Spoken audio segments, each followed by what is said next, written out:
I say, not in my backyard, not in anyone's backyard.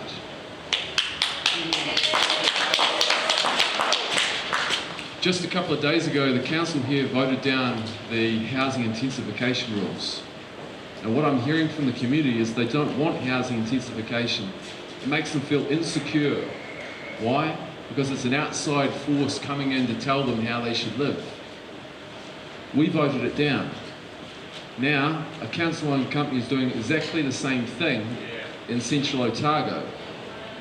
So you have to ask yourself, how would the terrace community feel? Probably exactly the same as people here in Christchurch are feeling. I think you could relate to that.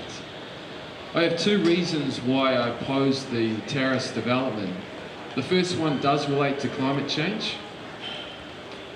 Why? Stuff itself calculated that building this airport, the production of the airport, is going to put tens of thousands of tonnes of carbon dioxide into the atmosphere. That's the first thing. It's completely contrary to what the council wants to do here, which is to halve carbon emissions by 2030 and effectively put an end to it by 2050. So what's the point here? What's going on? I think it's almost like out of sight, out of mind. It's in a different district, so therefore, why would local residents care? Well, I say they should care. It affects the local community there, and that brings me to my second point. Treasury itself said that this is going to impact the local community. In fact, it said that the local community opposes what's being put forward with terrace. Council here has a strengthening community strategy. The question is whether or not it can actually live up to that strategy. Once again, is it actually just because it's in central Otago that it doesn't matter? It does matter.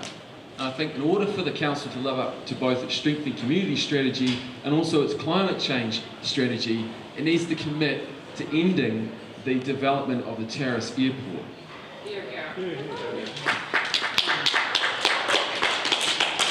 As many or some of you might be aware, tomorrow voting begins for the election.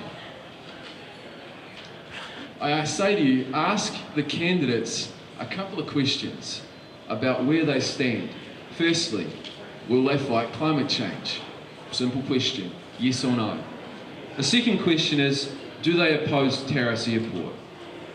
Ask them, get their answers, and base your vote on that, and perhaps that alone. So what do I think about the terrace airport proposal? Not in my backyard, and it shouldn't be in anyone's backyard.